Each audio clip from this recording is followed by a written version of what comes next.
Everyone, it's Linda McKenna from Golden Rule Senior Placement Services, coming to you today with Tuesday Talks. As promised, with our topic of conversation is going to be time to do a little bit of homework prior to navigating senior living communities and other various options.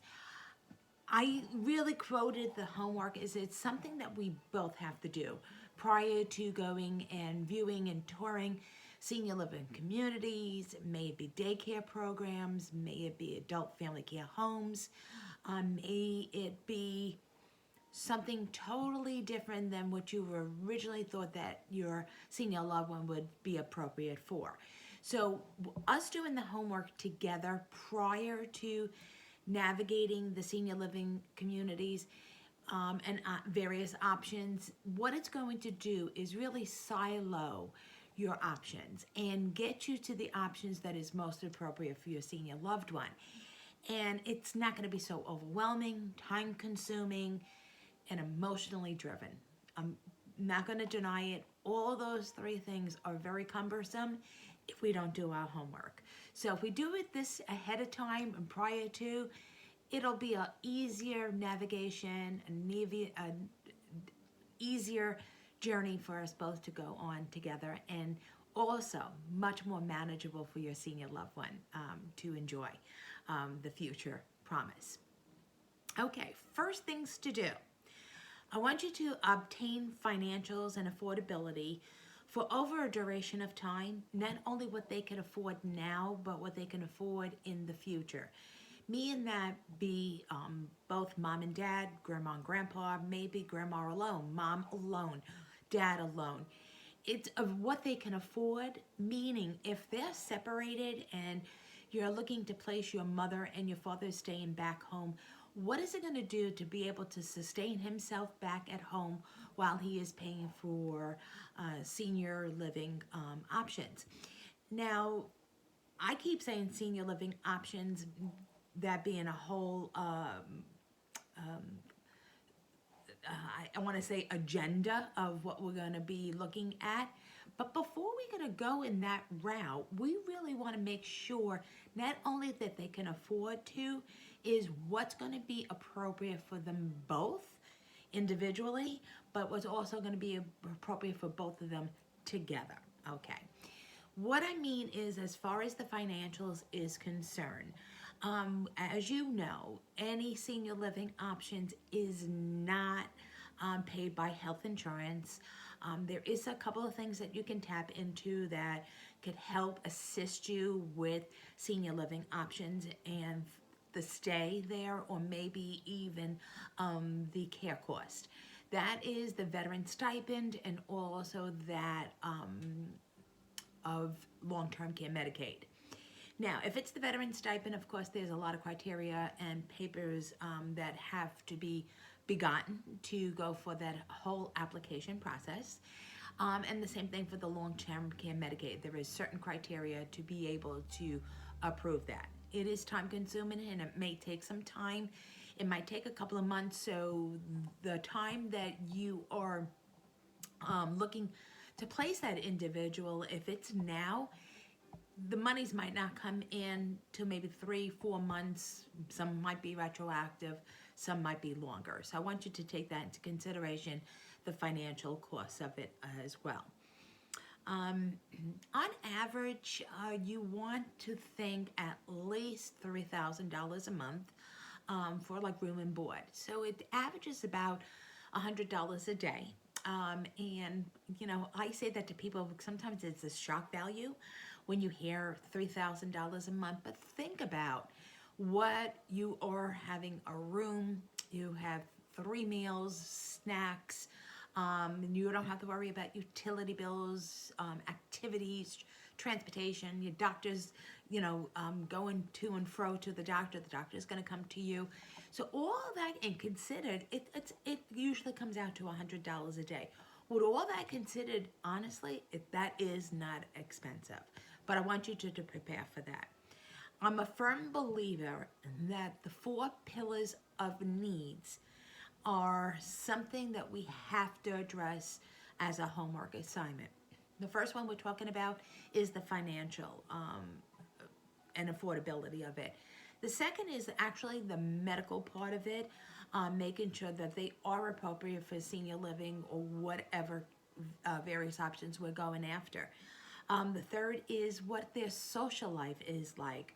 We still want to continue that. We want to have stimulation. Just because somebody has dementia doesn't mean that they need to sit in front of a TV all day, every day. You still want them to have activities and still be stimulated. And I'm a firm believer in spirituality that needs to be continued as well too. So that that platform of spirituality is something that is enhanced at the senior living communities. They have visiting patronage or people of faith coming into the communities and doing Eucharistic ministry, whatever that it may be, okay? So I want you to keep that into consideration as well. Number 2, homework assignment, is to know that this is a commitment.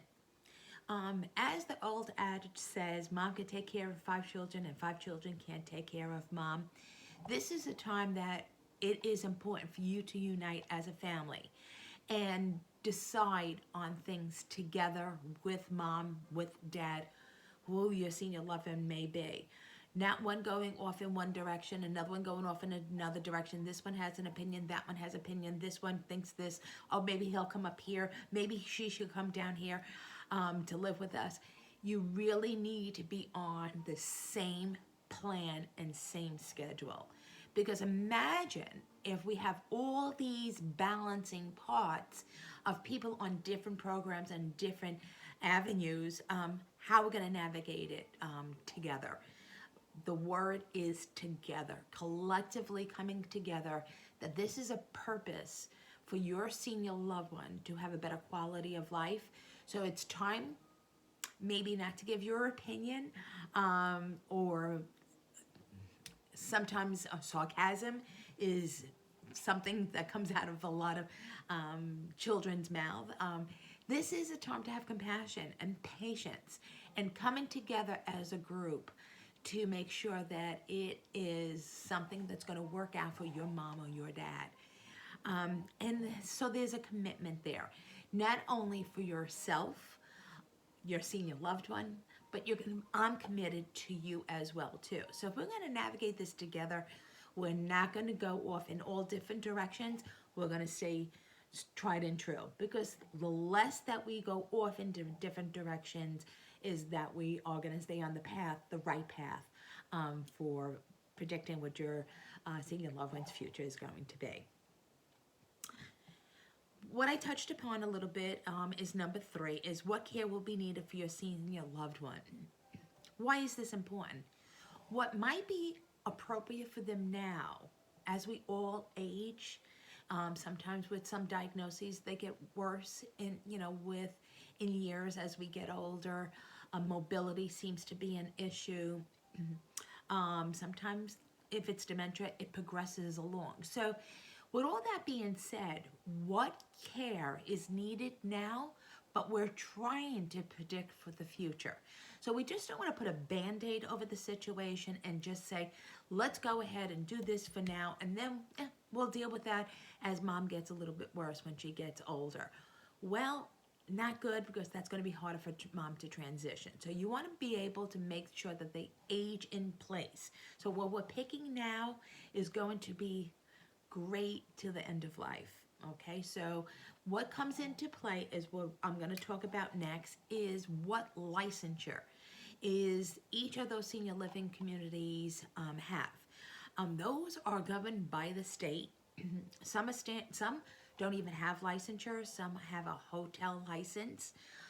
So they're not having to be reviewed by the state. They don't even have to have special menus that are reviewed by dietitians. Some are standard licensures that will go into more detail about that as well. Then there is a limited nursing services license, and then also extra congregate care license.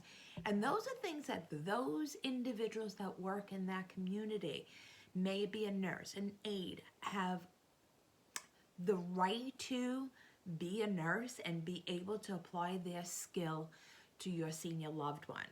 If their license doesn't depict that, that nurse can't even act as a nurse. They might oversee as a director of nursing, but can't do any skills on your senior loved one. So that is important. So you see how I'm siloing all this. We have all these options and all these grand ideas where we want mom and dad to go to, but we need to afford it. We need to all be on the same page. We all want to know what care do they need and what license. And once you put that all in and silo, you have lesser options, but more detailed options and more guidance where to go. You know, how do I want to say, the word navigation is important. When my dad being a lieutenant commander on a naval ship, his navigational skills had to be spot on to make sure that that ship was going in the right direction. Everything took very importance. The weather, the waves, the location where they're going, the speed of the boat. All that had to take into consideration to make sure that path was smooth sailing. So this is what we want to do. We want to make sure that we do our homework so we're smooth sailing and we're navigating your mom, your dad, grandma, grandpa, whoever your senior loved one may be, their future home and a better quality of life in the most easiest and most practical manner. This is going to be a hard job. I'm not going to deny it. But with us all being together and helping and assisting and me guiding you, guess what? It'll be much easier and it won't be so overwhelming. I'm here to help you. And, you know, any questions that you might have of me or any questions that you might have what's going on in the senior living communities, please drop me a line. The best way to get in touch with me is to go on my website. It's www.goldenruleseniorplacement.com. There you'll find my bio, you'll see testimonials, you'll see various options, resources, these video talks, and so much more.